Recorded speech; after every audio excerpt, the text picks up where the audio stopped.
This is the Value Investor Podcast with Tracey Reineck. All things value, all the time. Welcome back, value investors. So a funny thing is happening in 2018 in the stock market. The small caps have taken over. Yes, for the first time in years, the small caps are hitting new highs before the large caps are hitting new highs. So we're getting that breakout in the small caps before the large caps. Why does this matter to value investors? Because as you know, historically, the best performing stocks have been the small cap value. And that's been true by a wide margin, although you wouldn't know it from looking at the performance charts from the last couple of years. But it looks like maybe some of that is about to change. So if the small caps are finally getting their due, a place you might want to be in is that small cap value. I ran a basic screen looking for stocks with PEs under 15, which is my cutoff for the classic value stocks, and that gives you just the basic value fundamentals, and a market cap of at least $1 billion, so $1 billion and under. Some people go up to like 1.5 or 2 billion, but I kept it just the billion. And then I added the ZAGG rank to it because we do want rising earning estimates. So I added a rank of number 1, the strong buy, or number 2, buy.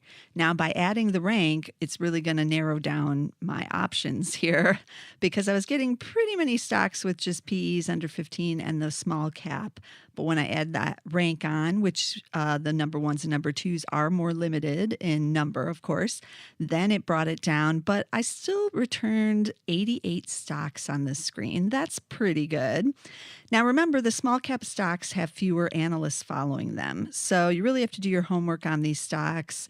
And it kept me up real late at night last night doing my homework on these. You can't just like whip them out and go like, oh yeah, General Electric or oh, Micron. Yeah, sure, that's cheap or whatever, because a lot of them you might not even know what they do. You probably have never heard of the company before. So you really have to investigate.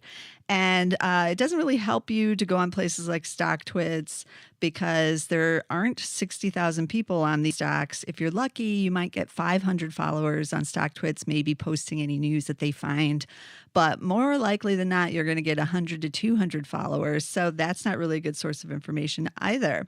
But that's why these are kind of considered hidden gems, and the small cap stocks can be really intriguing for investors if you do your homework and look around. So what was in this screen? I don't think you'd be surprised to find that there were a lot of banks. And I kind of looked around in those because I still like the banks in 2018. Those rates, the Fed fund rates, are going to rise, it looks like, here throughout this year, and that's good for the banks. The housing market is still strong, so the banks that are doing the mortgages, if you're in the community banks, are still doing pretty well here, even with those mortgage rates rising, although refis are down. But the banks, yeah, that's an area that looks real good. So I was kind of looking at the names on the list. And again, a lot of them were ones I did not know because they're much more, if they're small cap, the community banks. And unless you live in that community, you don't really know them. So I was kind of looking around like, maybe I'll check out a few. And then you get some of the banks that have, 9 branches in like Oklahoma or somewhere. And I'm like, well, that's a little small for me, 9 branches. I'm not sure what they're doing down there in Oklahoma. And there's no way other than maybe one analyst who's following them. Maybe you have 2 analysts for me to really know what's going on there. And there are some great bank analysts who really dig down into what these companies are doing at the local community bank level. But that was a little bit too crazy for me. So I stayed away from the banks, but if you run a screen, you would see a lot of banks in there, and I still like those. A couple other areas also represented were the home builders again, because they've gotten really cheap. So these would be the smaller cap home builders that I've talked about in the past, but I'm not really very optimistic about the home builders right now. While their business is good and the stocks are cheap, they're facing a lot of headwinds here, including rising labor costs for those construction workers because that tight labor market, they're having difficulty finding people to build the homes. Then they have rising input costs because those lumber prices are at all-time highs now. And just based on even the plywood or the lumber costs, it's adding about $7,000 per house onto the home costs. So the home builders are passing that along to you and I, most likely, because they can. They have some pricing power right now, but still that's a headwind.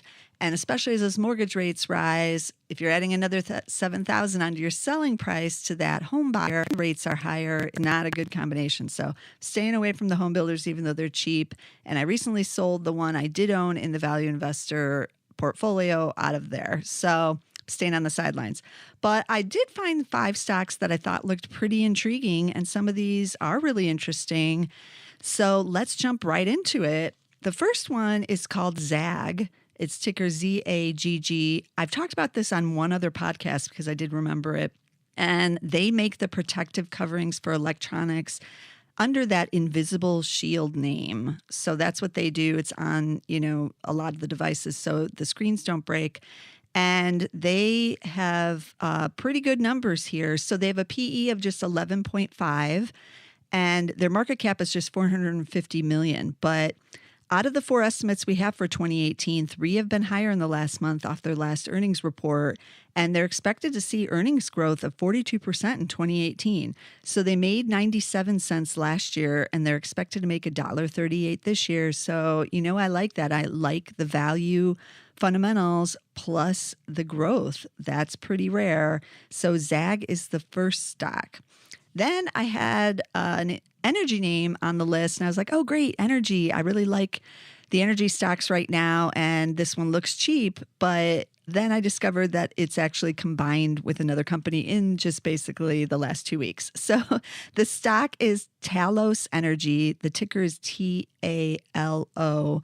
But they recently combined with Stone Energy. And I know some of you long-term energy buyers would remember Stone because I did. And I was like, Stone, didn't they go into bankruptcy? And they did, but they were in a kind of pre-packaged bankruptcy plan that allowed them to keep operating. And that got rid of their $1.2 billion in debt. This is all before the merger. So that was helpful. And that is why Talos ended up going through with this deal. Now, Talos operates in the Gulf of Mexico and along the Gulf Coast. Prior to the merger, I think it was Stone, but I'm not sure it was Stone or Talos. One of them had a PE of 9.3, which is why it showed up in the screen. Now, because of the merger, they're bigger now. They're outside of the $1 billion and under screen. They're going to be about a $2 billion company here, but that's still small for the energy sector. So I still like them, and I still consider them a small cap here, but you're going to really have to look around and see what's going on. And it might even be a couple months before we really know what the combined entity of this is going to be like. But I like the energy, so I put it on the list. So that's Talos, TALO. Then our third stock is an interesting company called Immersion Corporation. The ticker is IMMR. They have a market cap of $392 million, and what they make is the touch feedback technology. So every time you use that mouse or those joysticks for that video game, or the knobs are on various electronic devices that you kind of just press, that's what they make.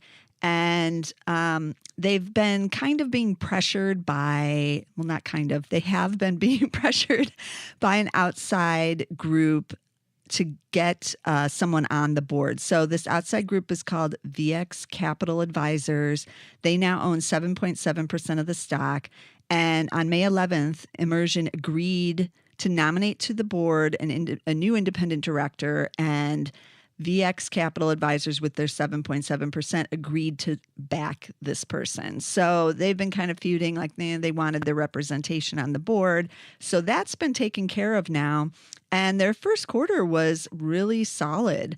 They have a PE of just 6.5. And because of that solid quarter and some of the growth they're having here, they have a PEG of just 0.4, which I like a lot. Again, this is another one that's value with the growth. So they lost 98 cents last year, but they're expected to make $2.03 this year. So that's a pretty big swing.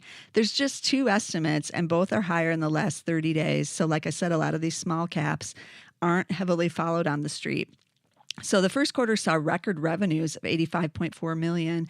And as of March 31st, they had cash and cash equivalents of $139 million. So given their market cap of close to $400 million here, to have that much cash on hand is kind of intriguing. And a few little side things, they have a lot of patents and they enter into license agreements with a lot of people who want to use their technology. And they also have a lot of litigation because of that. Like they're always suing people like you stole what our ideas are and you can't be using that. So there's a lot of that going on. But they did say they recently entered into a settlement and license agreement with Apple. So that went on. And they signed a multi-year license agreement with Robert Bosch Car Multimedia. And that's for car technology and also for Panasonic for use in its automatic solution or automotive solutions. So a lot of car technology is going into this, which is interesting because we know from AI discussions that that's where a lot of the technology is going in as well. So that's Immersion Corporation, IMMR. The fourth stock is called the Meat Group, and you might remember them under their former name, which was Meet Me, but the ticker is still MEET, MEET. So they describe themselves as the largest mobile portfolio for meeting new people. So they have apps, basically, both in the United States and around the world, but the US and Europe are their big markets. And they've been switching over to live streaming video. And now they're saying that video platform is reaching 13.6 million mobile device active users.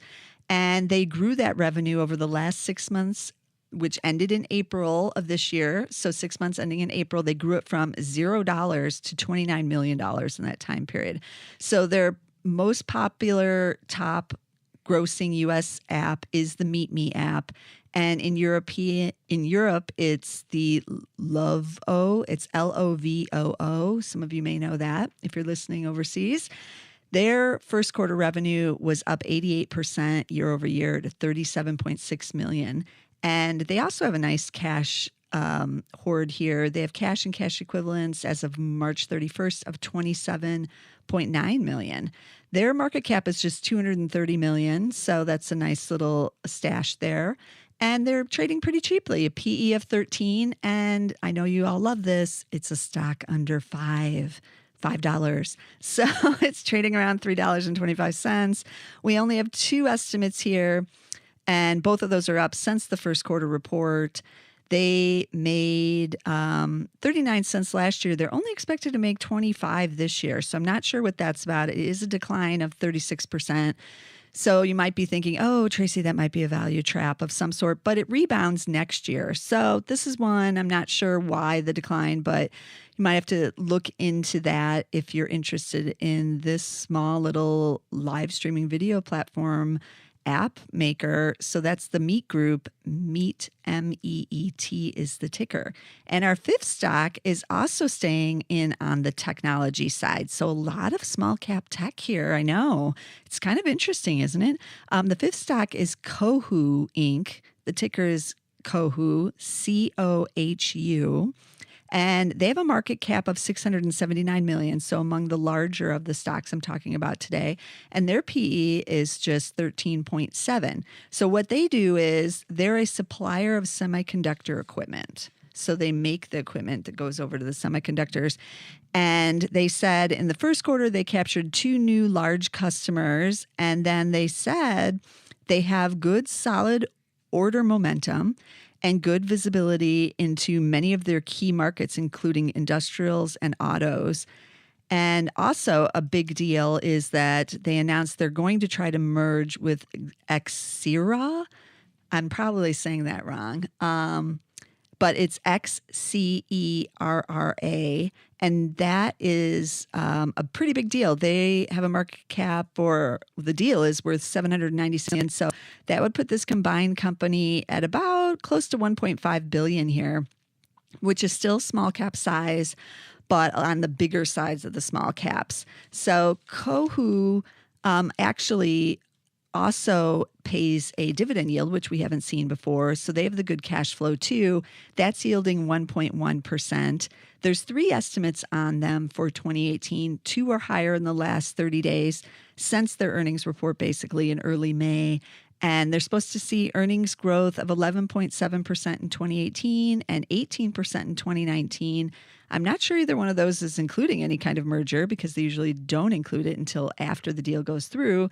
So that could rise. They made $1.54 in 2017 and expected to make $1.72 in 2018. So that's pretty solid.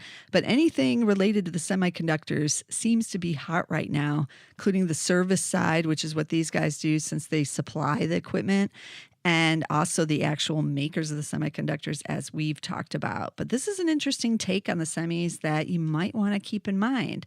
So there are some interesting companies here, as I said, and I am surprised at the number of technology companies because we only mainly hear about the big tech.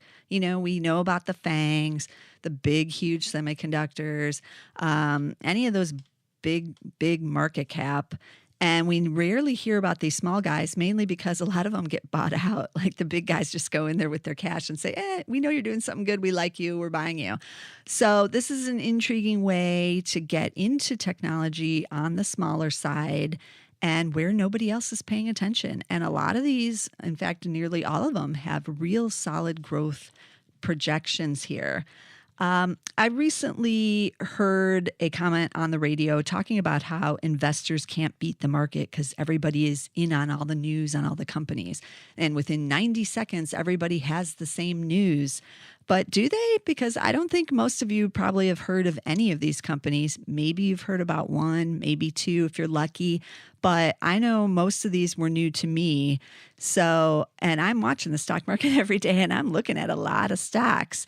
So for the average investor, they're not aware of these small caps, which is why small caps are so intriguing, which is why I've said over and over again that if he could, Warren Buffett would be buying the small caps, but he can't. He's too big, but you're not.